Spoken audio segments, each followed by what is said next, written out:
ইয়া জাল জালালি ওয়াল ইকরাম তিনবার পড়লে কি হয় জানলে আপনি অবাক হয়ে যাবেন।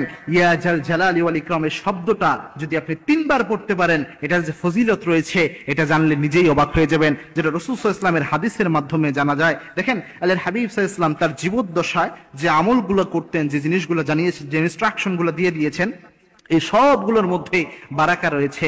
এই সবগুলো উম্মতের জন্য শিক্ষা। রাসূল সাল্লাল্লাহু আলাইহি ওয়াসাল্লাম একদা বসা ছিলেন মসজিদে নববীতে, আল্লাহর হাবিব সাল্লাল্লাহু আলাইহি ওয়াসাল্লাম বসে রয়েছেন। এক লোক এসে বিশ্বনবীর পাশে দোয়া করছিলেন, হে আল্লাহ আমাকে এটা দেন, আমাকে এই নিয়ামত দান করেন, এই নিয়ামত আমাকে দিয়ে দেন, এই রিজিক আমার বৃদ্ধি করে দেন, এইভাবে দোয়া করছিলেন। আল্লাহর হাবিব সাল্লাল্লাহু আলাইহি ওয়াসাল্লামের এই হাদিসটি ইবনে আব্বাস রাদিয়াল্লাহু তাআলা আনহু, সম্ভবত আনাস রাদিয়াল্লাহু তাআলা আনহু তিনি বর্ণনা করছেন। আনাস রাদিয়াল্লাহু তাআলা আনহুকে বিশ্বনবী বললেন, আনাস এই লোক যে এখানে বসে দোয়া করছে, আল্লাহ আমাকে এই নিয়ামত দেন, এই রিজিক দেন, এই জিনিস দান করেন, এই ব্যক্তির দোয়া আল্লাহ খালি হাতে ফেরত দেবে না। কারণ এই ব্যক্তি যখন দোয়া করেছে, এই ব্যক্তি ইসমে আজম দিয়ে দোয়া করেছে, তিনটি শব্দ এই ব্যক্তি পড়েছে।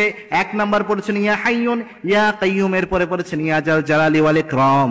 এই তিনটি শব্দ দিয়ে যদি কেউ দোয়া করে, ইসমে আজম আল্লাযী ইযা দুইয়া বিহি আজাবা, এই ইসমে আজম দিয়ে দোয়া করলে ওই দোয়া আল্লাহ খালি হাতে ফেরত দেয় না। এই লোক যেহেতু এই জিনিস দিয়ে দোয়া করেছে, সুতরাং এর দোয়া কবুল হবে। এখানে যে ইয়া জাল জালালি ওয়াল ইকরাম এই জিনিসটা পেলেন, এই ইয়া জাল জালালি ওয়াল ইকরাম এটা কি ইসমে আজম বলা হয়।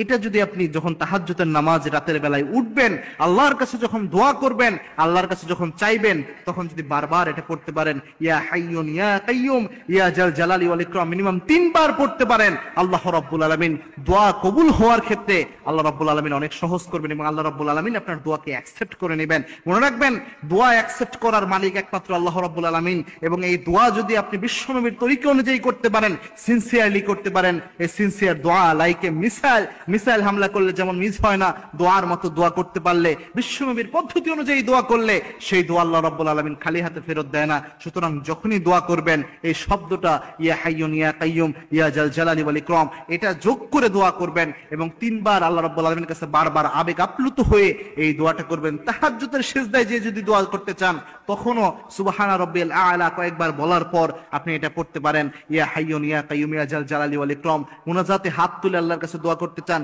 তখনও আপনি এটা আমল করতে পারেন, ইয়া হাইয়ুন ইয়া কাইয়ুম ইয়া জাল জালালি ওয়াল ইকরাম। অথবা নামাজে সালাম ফিরানোর আগে যখন আমরা অনেক সময় মাসনুন দোয়াগুলো যে করা হয়, যেটা রাসূল সাল্লাল্লাহু আলাইহি ওয়াসাল্লাম সারা জীবন করেছেন, এই অবস্থায় যদি আপনি এই আমলটা করতে পারেন, ওই সময় আপনি এই 3টে শব্দ পড়ে এরপরে যদি আপনি এই দোয়াটা করতে পারেন, যে কোনো দোয়া, যে কোনো মনের বাসনার জন্য আল্লাহর কাছে চাইতে পারেন, আল্লাহ রাব্বুল আলামিন আপনার মনের আশা ভরসা অবশ্যই আল্লাহ রাব্বুল আলামিন কবুল করে নেবেন। এবং এই দোয়াটি, এই শব্দটি আল্লাহ রাব্বুল আলামিন সবচেয়ে পছন্দ করেন। এই শব্দ 3টিকে এই জন্য ইসমে আজম বলা হয়। এই আমল করার তৌফিক আল্লাহ আমাদের সকলকে দান